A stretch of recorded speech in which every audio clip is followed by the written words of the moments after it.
Bonjour à tous et déjà un grand merci d'être tous présents pour ma soutenance.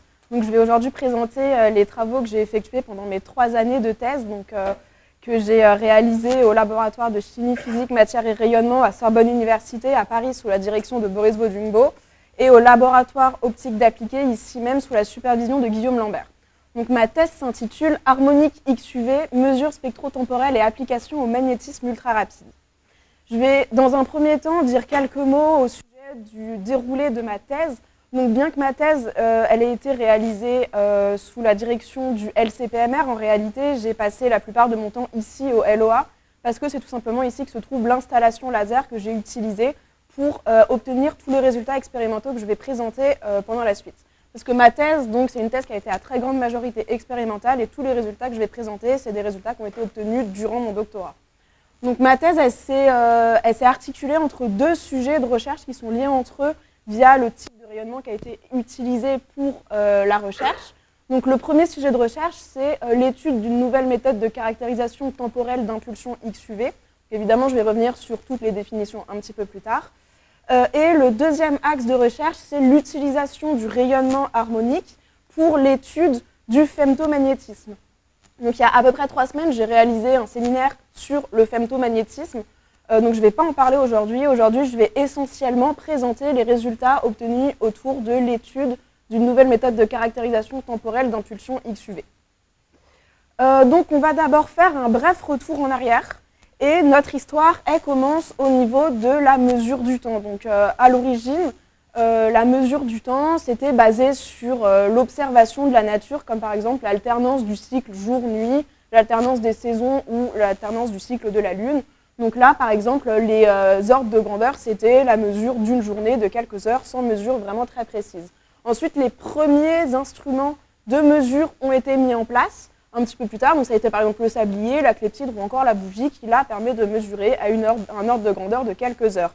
Ensuite, la mesure, elle s'est affinée avec l'invention des horloges puis des montres et qui permet de mesurer plus précisément les minutes, les secondes et avec des mécanismes toujours plus élaborés pour mesurer les secondes. En revanche, il existe énormément de phénomènes dans la nature qui ne sont pas de l'ordre de grandeur de la seconde mais qui ont des ordres de grandeur qui sont bien plus courts que la seconde et on va en classer quelques-uns ici le long de cet axe qui représente une échelle temporelle. Donc par exemple, à la microseconde, donc 10-6 secondes, c'est le temps typique de la décharge électrique dans un circuit ou c'est le temps typique du déclenchement d'un flash de photographie. Ensuite, on va très grandement réduire cette durée, on va arriver à la femtoseconde. Donc la femtoseconde, 10-15 secondes, on va le voir, c'est la durée dont on va le plus parler aujourd'hui car c'est des lasers femtosecondes qu'on a étudiés par la suite. Et c'est à cet ordre de grandeur qu'on va étudier la dynamique des spins et des électrons dans la matière.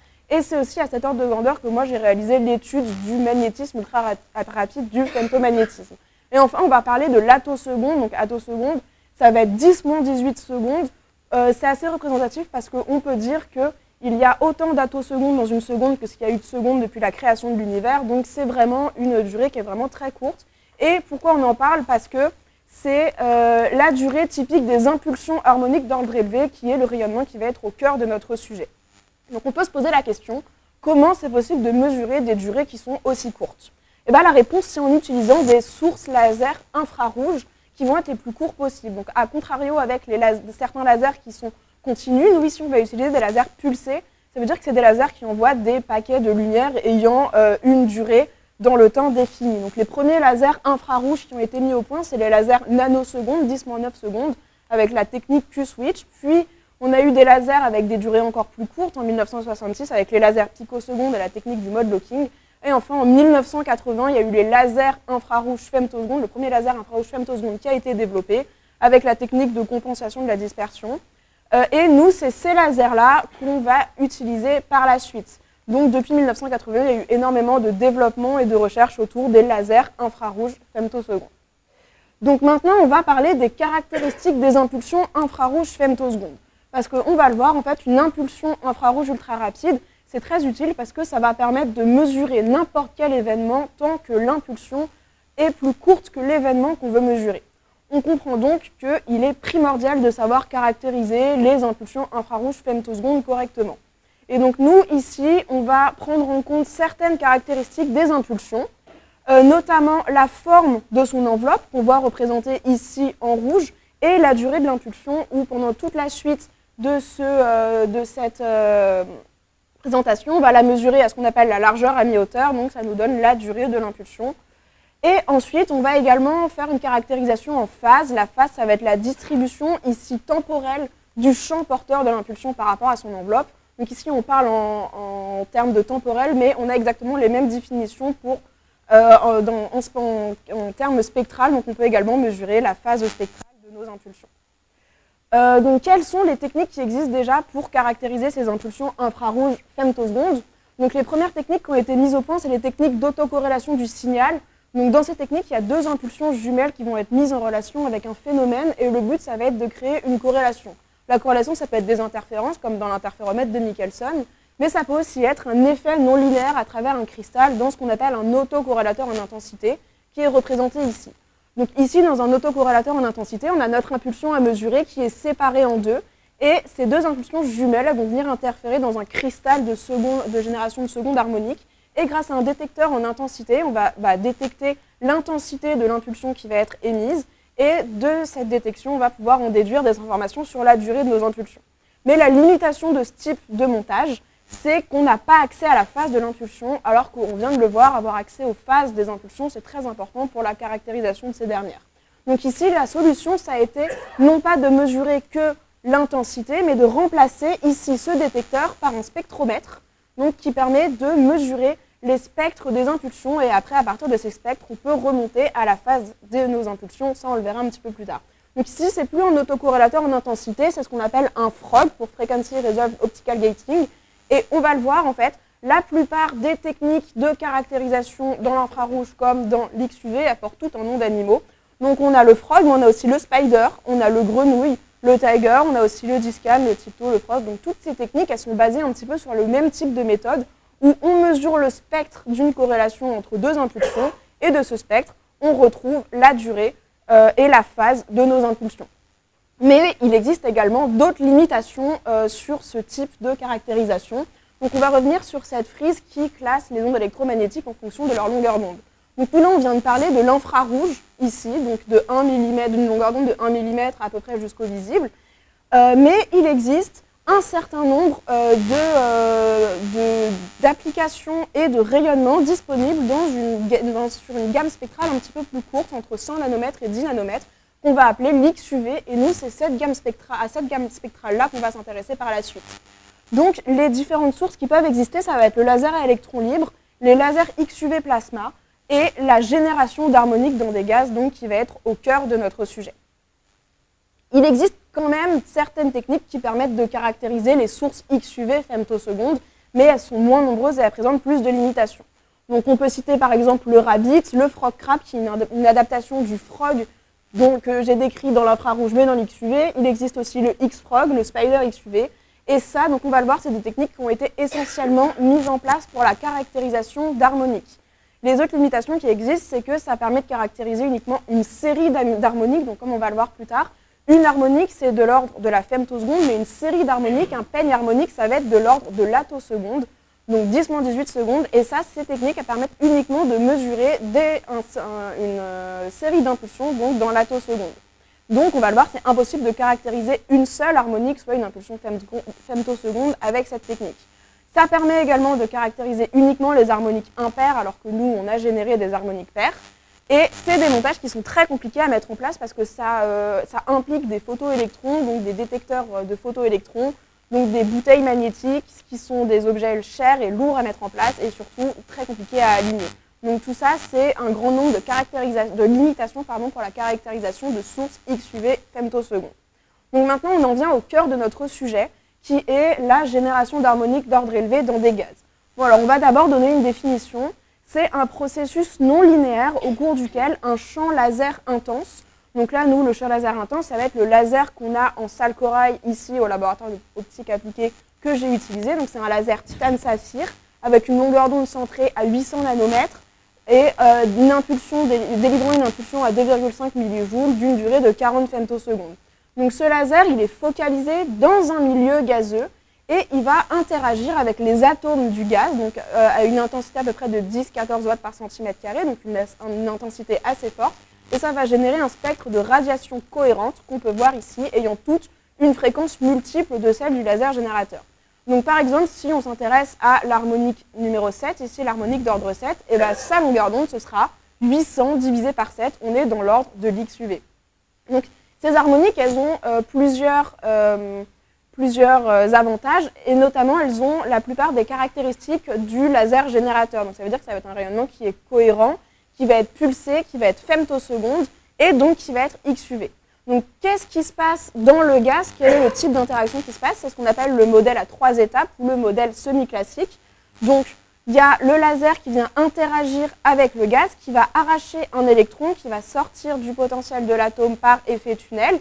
Il va être accéléré sous l'effet du champ laser, et lorsque le laser va s'inverser, il va être réaccéléré vers son atome parent, et comme il va avoir acquis de l'énergie cinétique en étant accéléré par le laser quand il était libre, et ben, lorsqu'il va se recombiner avec son atome parent, il va émettre un photon ayant une fréquence multiple du laser générateur. Donc c'est ce qu'on appelle un peigne harmonique de fréquence impaire. Alors pourquoi que de fréquence impaire? Parce que c'est un processus qui va se répéter à chaque demi-période du laser. Donc on va avoir une émission XUV d'une période de T sur 2. Dans le domaine temporel, ça fait une émission d'harmonique 2 fois par cycle optique. Alors quand on va passer dans le domaine fréquentiel, on va obtenir une harmonique sur 2 dans le spectre. Donc maintenant, on va voir à quoi ressemble un spectre typique harmonique. Il se représente en 3 parties. Donc on a d'abord le régime perturbatif qui concerne les premiers ordres, où l'efficacité de génération des harmoniques chute très rapidement après les premiers ordres. Ensuite, on atteint un plateau où l'efficacité de génération des harmoniques va être identique sur plusieurs harmoniques consécutives, puis on a la coupure du spectre, le moment où l'efficacité du spectre chute. Donc sur ce type de spectre, on peut avoir plusieurs caractéristiques, et nous, celle auquel on s'est beaucoup intéressé ici, c'est la durée d'une harmonique, et il existe une méthode qui permet d'estimer la durée des harmoniques dans le régime perturbatif. Donc on prend en compte cette formule-là, où la durée de l'harmonique d'ordre N, d'ordre Q en régime perturbatif, ça va être la durée du laser divisée par la racine de l'ordre harmonique. Donc ça, c'est pour le régime perturbatif. Nous, on s'est intéressé uniquement aux harmoniques du plateau. Et sur le plateau, on estime que l'ordre Q ici ne change pas du début du plateau à la fin du plateau, et que donc on peut estimer la durée d'une harmonique sur le plateau en divisant par la racine de l'ordre du premier ordre harmonique du plateau. Bon, alors ça, c'est qu'une estimation, ça ne prend pas du tout en compte les paramètres du montage expérimental, et cette estimation, donc ici on a à peu près une harmonique de 12 femtosecondes, elle peut en réalité beaucoup varier. C'est pour ça que nous, on a mis en place pendant mon doctorat une nouvelle méthode qui permet de caractériser plus précisément la durée d'une harmonique d'une impulsion femtoseconde. Donc notre proposition, c'est une nouvelle méthode. Donc vous l'avez vu, le nom des méthodes, c'est un petit peu un zoo de techniques qui permet de caractériser ces impulsions. Donc nous, on vous présente une nouvelle méthode, le Tibetan Fox, et la mascotte, c'est ce magnifique renard qui a toujours l'air un petit peu blasé. Et Tibetan Fox, c'est pour Multiphoton Absorption Spectroscopy in Gases and Frequency Reserve Cross Correlation in XUV. Alors, qu'est-ce que c'est? Donc c'est une méthode qui va impliquer une corrélation croisée dans un milieu gazeux entre deux impulsions, et comme dans le cas du frog, la détection de l'intensité de la corrélation. Donc c'est un phénomène qui va être basé, on va le voir, sur une absorption multiphotonique qui va être proche du seuil d'ionisation du milieu gazeux qu'on trouve ici. Et c'est le phénomène donc basé sur une corrélation croisée entre une impulsion XUV ici en violet et une impulsion infrarouge ici en rouge. Je vais revenir évidemment bien plus en détail sur cette méthode dans la suite. Donc le montage qui est mis en place, donc il est mis en place au laboratoire d'optique appliquée, donc en salle Corail. Donc ici on retrouve le montage que je vous ai présenté précédemment, donc avec le milieu gazeux dans lequel a lieu l'absorption multiphotonique, les deux faisceaux qui vont rentrer en corrélation dans cette cellule de gaz, et enfin ici on a un spectromètre XUV qui nous permet d'obtenir les informations spectrales sur notre impulsion. Ça, on va voir par la suite comment on va utiliser ces informations. Donc le montage complet, on le retrouve ici. On va s'intéresser à la première partie du montage. Donc le laser, c'est celui que j'ai décrit précédemment. il arrive ici et il est séparé par une lame séparatrice, donc il va être séparé en deux parties. Il y a une partie qui va être transmise par la lame, et cette partie ici, elle est focalisée dans la première cellule de gaz qu'on retrouve ici pour générer les harmoniques. Donc ici, on a une photo du montage expérimental de l'enceinte de génération des harmoniques. Donc ici, le faisceau infrarouge arrive ici, et ici, on a la possibilité de mettre un cristal doubleur de fréquence qui s'appelle cristal de BBO, qui nous permet de générer les harmoniques paires et impaires à la fois. Donc ici, on a la représentation d'une cellule de gaz et les harmoniques sont générées à la sortie de cette cellule de gaz. Elles se propagent le long de la ligne de lumière et elles passent dans une deuxième enceinte à vide dont l'objectif est de couper le bruit infrarouge qui continue de se propager après la génération. Donc cette enceinte est constituée de 4 miroirs qui sont en incidence rasante et d'un miroir torique qui permet de focaliser les harmoniques, de refocaliser les harmoniques dans la troisième cellule, dans la troisième enceinte du montage expérimental, dans lequel se trouve la deuxième cellule de gaz, dans laquelle se passe la corrélation entre donc, notre faisceau XUV et notre faisceau infrarouge. Ensuite, on retrouve le spectromètre XUV, parce que nous, on étudie des harmoniques, et on a besoin de séparer spectralement chacune des harmoniques pour les étudier. Donc ici, on retrouve une photo du montage expérimental des harmoniques. Donc ça, c'est pour la partie XUV. Et la partie infrarouge, ici, c'est la partie qui va être réfléchie par la lame séparatrice. Et elle est également focalisée dans la deuxième cellule de gaz et elle va être superposée spatialement avec le premier faisceau XUV ici en violet. Donc l'infrarouge, elle va passer sur une ligne à retard. La ligne à retard, le but, ça va être de faire varier le chemin optique de la partie de l'infrarouge. Et à ce qu'on va appeler T0, on va parcourir exactement le même chemin optique entre l'infrarouge et l'XUV. Et ça va nous permettre de faire des acquisitions dynamiques. Donc comment on observe le phénomène? Lorsque les harmoniques, donc notre impulsion XUV et le laser infrarouge sont donc superposés spatialement et synchronisés temporellement, ça veut dire que l'infrarouge et l'XUV parcourent exactement le même chemin optique, on va observer une absorption de certaines harmoniques. Bon, alors observons-le plus en détail. Ici, on a un spectre harmonique qui est issu donc, de la première cellule de génération. C'est des harmoniques qui ont été générées dans du néon.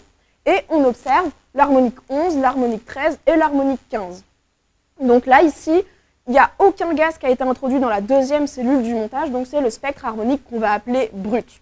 Ensuite, on introduit du gaz dans la deuxième cellule, mais on n'est pas encore synchronisé, donc superposé temporellement entre le laser infrarouge et le bras XUV. Et donc ce qu'on observe, c'est qu'on a déjà une première absorption de notre rayonnement qui est due tout simplement au gaz. Donc au-dessus du seuil d'ionisation de notre gaz, on peut voir ici par exemple que l'harmonique 15, qui se trouve à 22,7 électronvolts, est complètement absorbée par le gaz parce qu'elle se trouve au-dessus du seuil d'absorption du néon, qui se trouve lui à 21,6 électronvolts.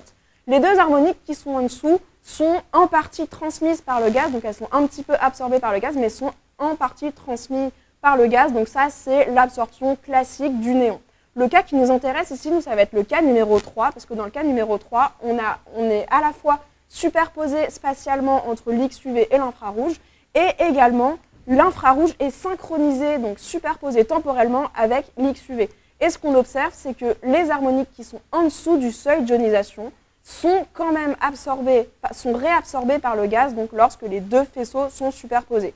Et ça, c'est ce qu'on appelle l'absorption multiphotonique. Donc ici, le schéma, la figure que je vous présente ici, c'est les mêmes données que ce que je vous ai présenté précédemment, mais présentées autrement. Donc en bleu, ici, on a le seuil théorique de transmission du gaz du néon. Donc on peut voir qu'avant 21,6 électronvolts, toutes les énergies sont transmises et à un moment, on a un seuil, toutes les énergies sont absorbées après le premier seuil d'ionisation.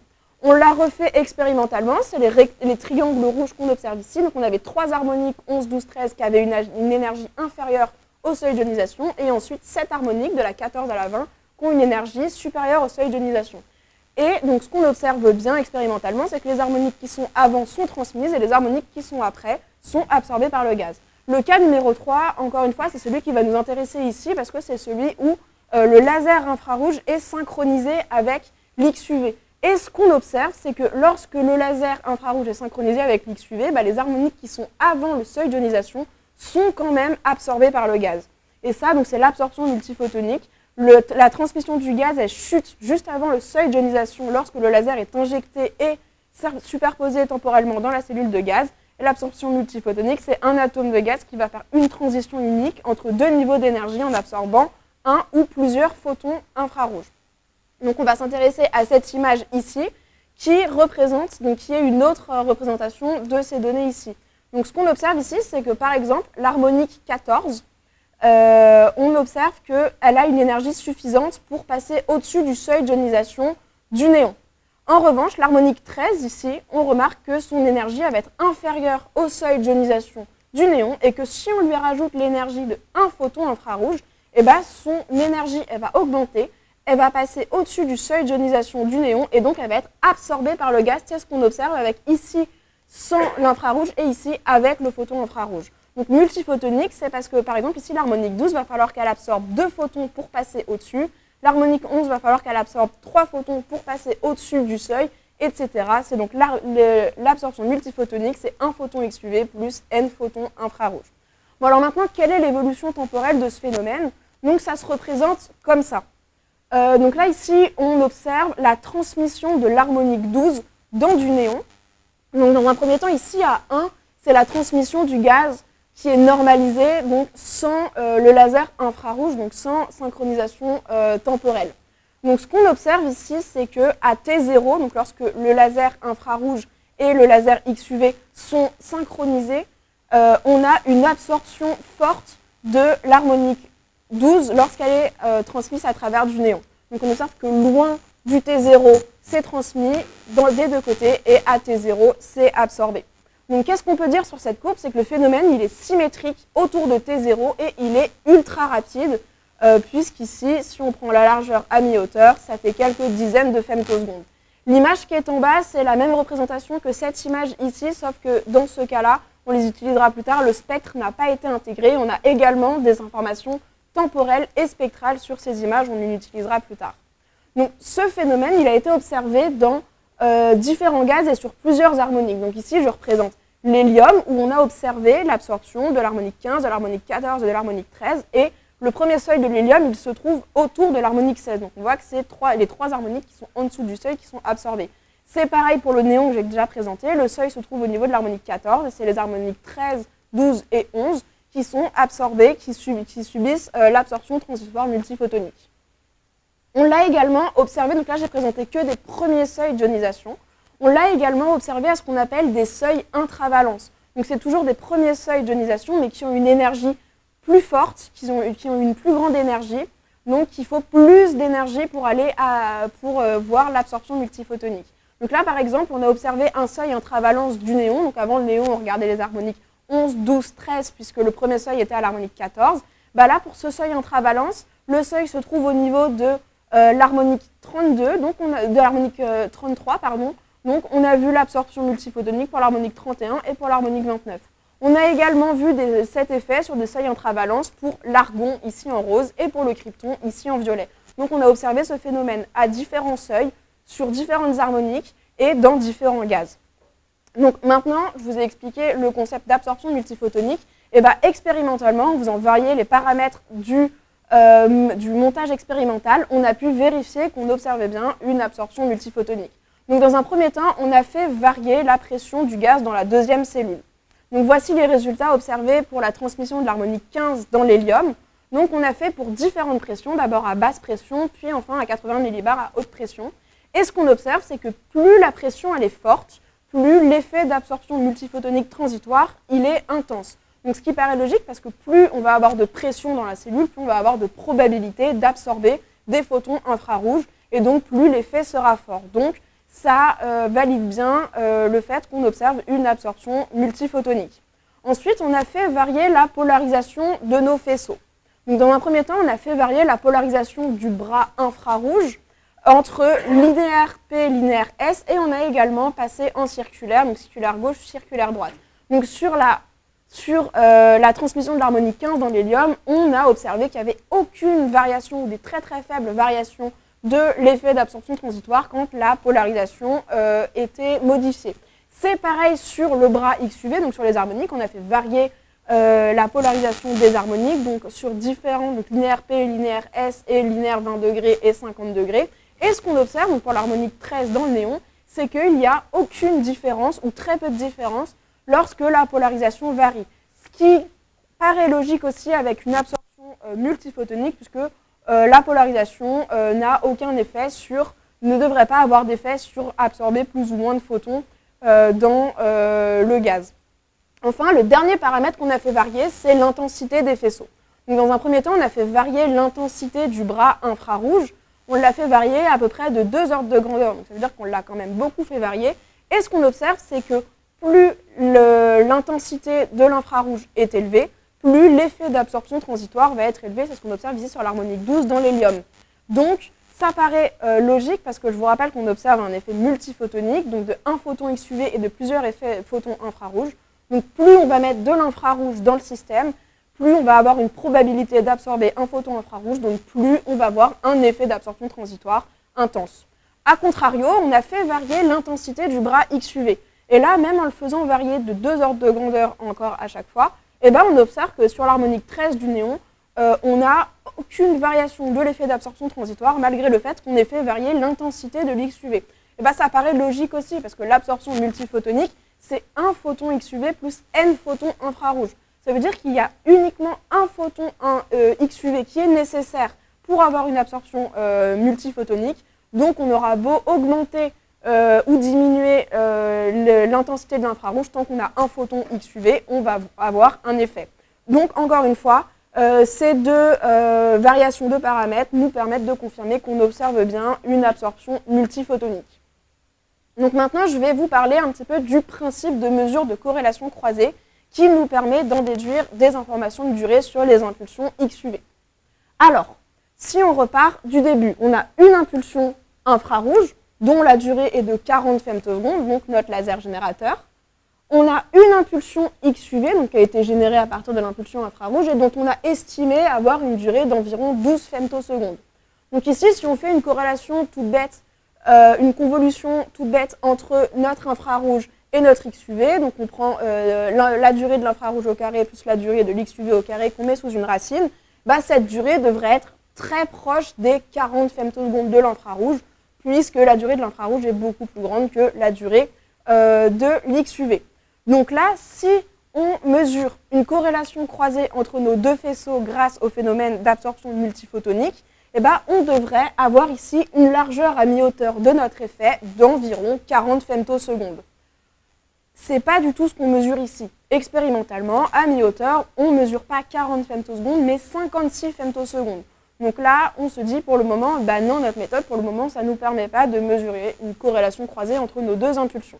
C'est à ce moment-là qu'on a travaillé avec le LCPMR, et notamment Leonardo Rico, un doctorant qui a fait des simulations sur ce sujet, et donc qui a simulé le produit de convolution à partir de la loi de Beer-Lambert de nos deux impulsions, qu'on retrouve ici en vert, qui nous permet ici de... donc on voit déjà dans un premier temps que ça colle plutôt bien avec nos données expérimentales. Et en fait, à partir de ce produit de convolution simulé, on a pu en déduire une formule qu'on retrouve ici, qui nous permet de calculer la durée, la largeur à mi-hauteur corrigée de notre phénomène d'absorption transitoire à partir de nos données expérimentales. Donc ici, dans cette formule, on utilise delta Tx, qui est la largeur à mi-hauteur réelle mesurée sur donc sur la courbe violette ici. Et à partir de C, donc du minimum ici de la transmission, on peut calculer une valeur corrigée, donc delta Tr, la durée corrigée de notre phénomène, et on calcule 42 femtosecondes à partir de nos données expérimentales. Donc là, ici, les 42 femtosecondes, ça colle très bien avec ce qu'on est censé retrouver de corrélation croisée entre l'infrarouge et l'XUV, et donc ça a marché sur toutes les données qu'on a testées. Donc cette méthode nous permet de retrouver la durée avec une correction de l'impulsion la plus longue entre l'XUV et l'infrarouge. Donc ça, c'est à partir d'un produit de simulation, d'un produit de convolution simulé qu'on a pu retrouver cette formule. Nous, ici, on a mis en place une méthode empirique qui nous permet de retrouver directement la largeur à mi-hauteur de notre phénomène à partir de données expérimentales. Bon, ici, à partir d'une courbe donc on a fait dans le l'hélium et dans le néon, on a retrouvé ici des coefficients. Et ces coefficients, ils nous permettent de lire expérimentalement directement la durée de la corrélation, la largeur de la corrélation entre nos deux impulsions. Donc ici, par exemple, dans le cas de l'hélium, ce qu'il faut faire, c'est qu'il faut se mettre au minimum de la transmission. On ajoute le coefficient ici, donc A, et on lit directement, on retrouve bien également les 42 femtosecondes qu'on avait calculées. Donc à partir de maintenant, toutes les durées que je vais présenter du phénomène, elles ont été obtenues en employant cette méthode.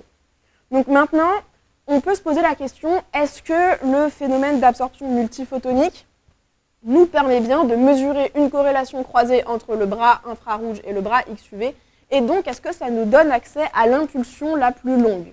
Donc pour ce faire, on a modifié notre montage expérimental. On a en plaçant un cube sur le chemin optique. Donc le but de ce cube de silice, c'était d'augmenter, allonger la durée des impulsions. Donc on se retrouve avec 3 cas de figure différents. On a d'abord le schéma classique où il n'y a aucune des durées qui a été augmentée. Donc ça veut dire qu'on a l'infrarouge à 40 femtosecondes et les harmoniques à environ 12 femtosecondes.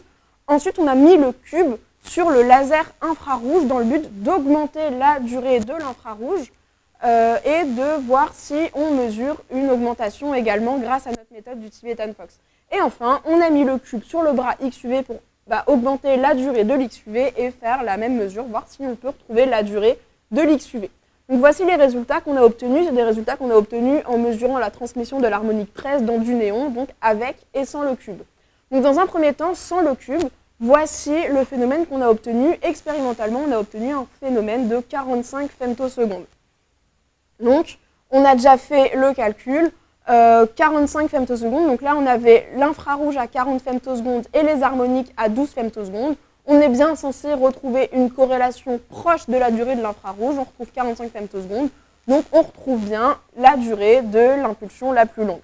Dans un deuxième cas, on a mis le cube sur le chemin laser du bras infrarouge. Donc là, ici, grâce à un autocorrélateur en intensité, on a pu mesurer la durée de l'infrarouge après le cube. On a retrouvé qu'on était passé de 40 femtosecondes à 450 femtosecondes.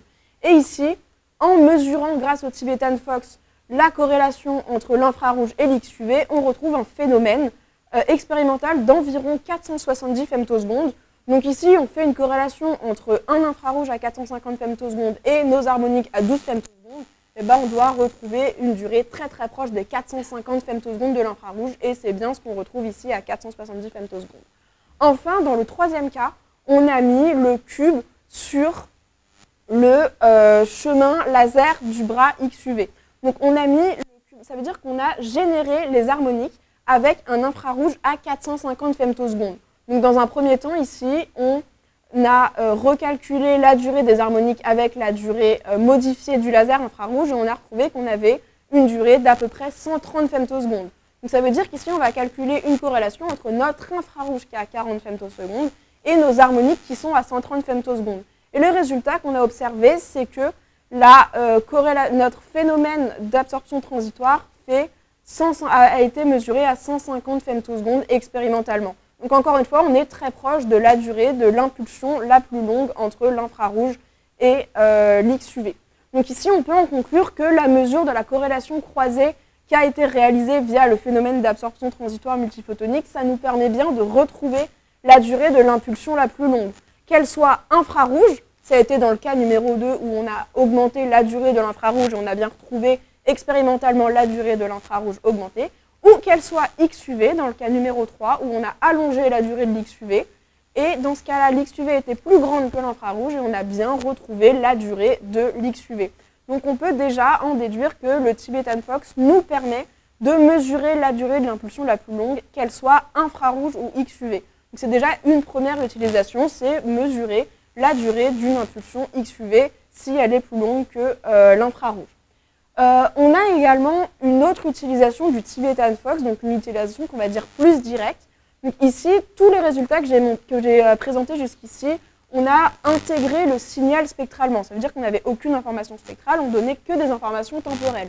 Mais pourquoi on n'utiliserait pas les données du spectromètre XUV?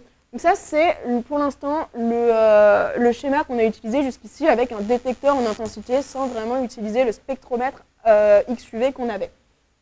Donc ici, en faisant une analogie avec le FROC que j'ai présenté au début de cette présentation, eh ben, on va utiliser le spectromètre XUV qu'on a ici et on va utiliser surtout les données spectrales qu'on regarde ici. Et on va voir qu'en utilisant ces données spectrales, on peut retrouver les propriétés temporelles et spectrales d'une impulsion XUV femtoseconde en utilisant ce qu'on appelle des algorithmes itératifs de reconstruction de phase. Ça va nous permettre de mesurer en réalité n'importe quelle impulsion XUV tant que notre spectre est bien résolu spectralement. Bon alors, qu'est-ce que c'est qu'un algorithme itératif de reconstruction de phase? Comment ça fonctionne? Donc on a un spectre mesuré, donc par exemple le spectre que je vous ai montré précédemment, et de ce spectre, l'algorithme va lui appliquer une phase aléatoire, va faire un premier guess de la phase de l'impulsion. Ensuite, à partir de cette phase que l'algorithme lui a appliquée, il va construire un champ, il va appliquer une transformée de Fourier inverse pour passer dans le domaine spatial, il va appliquer des contraintes dans le domaine spatial, il va refaire une transformée de Fourier directe et il va passer dans le domaine fréquentiel. Donc ça veut dire que là, on va pouvoir comparer le spectre qu'on a mesuré avec la phase qui a été retrouvée grâce à l'algorithme itératif.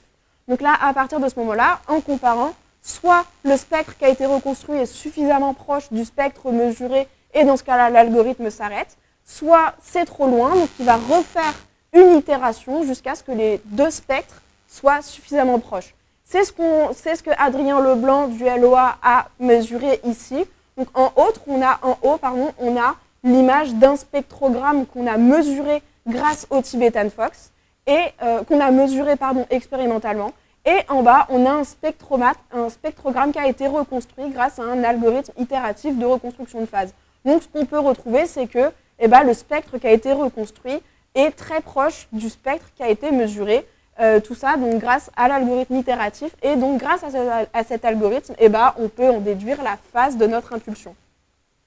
Donc voici les premiers résultats qu'on a obtenus qui permettent de caractériser la phase temporelle et spectrale d'une harmonique. Donc ici, c'est l'harmonique 13 dans l'hélium qu'on représente ici. Donc c'est les deux spectrogrammes que je vous ai présentés précédemment. Donc dans un premier temps, on remarque qu'on a pu retrouver l'intensité temporelle, donc la durée de notre impulsion de 10,5 femtosecondes, sachant que notre estimation c'est 12 femtosecondes, on est assez proche de notre estimation.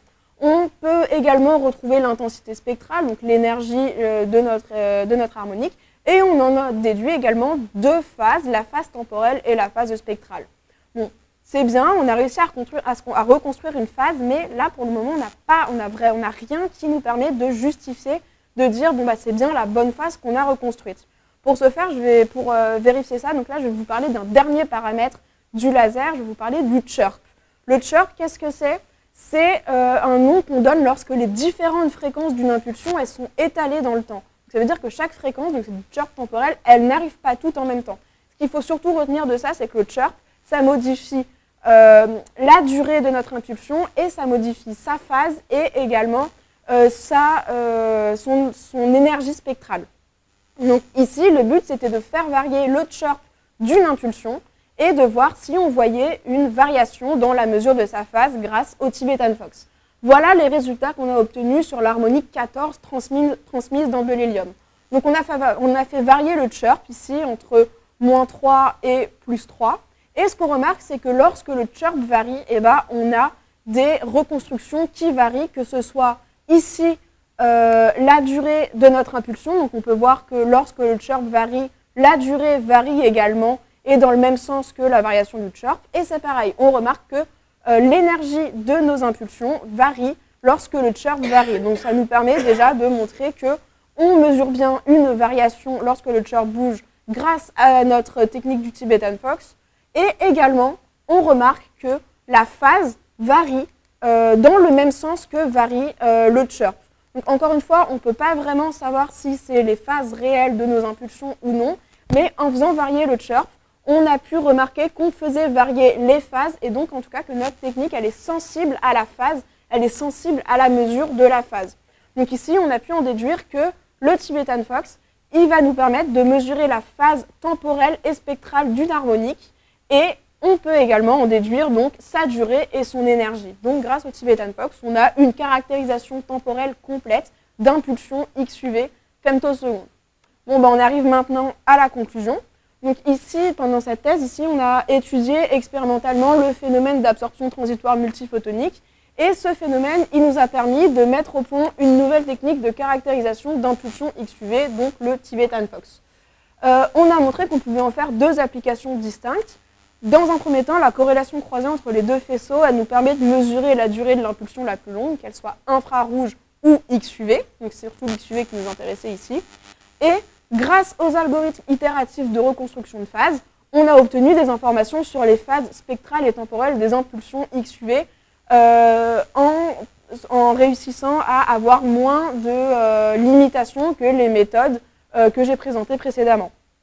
Enfin, notre technique ici, donc on l'a faite sur des harmoniques, mais en réalité, elle est adaptable à toute source XUV, de la pico à la femtoseconde.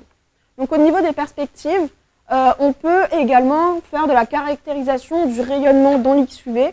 Donc là, par exemple, ici, c'est un exemple, on a réussi à mesurer la forme de notre faisceau. Par exemple, ici, on a pu mesurer qu'on avait un faisceau carré dans certaines conditions. Ça nous permet également de mesurer des pré-impulsions ou des post-impulsions sur des faisceaux. Donc ça, c'est des techniques qui sont déjà très bien faites dans l'infrarouge, mais qui sont plus compliquées à mettre en place dans l'XUV. Donc nous, là, on montre que grâce au Tibetan Fox, on peut adapter ces techniques dans l'XUV et faire de la caractérisation de faisceaux d'impulsion XUV. Donc ça, c'est des mesures qui sont en cours actuellement. On a fait varier la longueur d'onde du laser infrarouge qui permet la corrélation, qui aujourd'hui est à 800 nanomètres. On l'a fait varier dans le bleu, donc à 400 nanomètres. Et en remplaçant le bras par un laser à 400 nanomètres, on a remarqué, mais c'est des études qui sont en cours, qu'on serait ici capable de caractériser la durée de l'XUV uniquement via un déplacement spatial de l'impulsion. Donc ça, c'est des mesures qui sont actuellement en cours et qui sont également très prometteuses.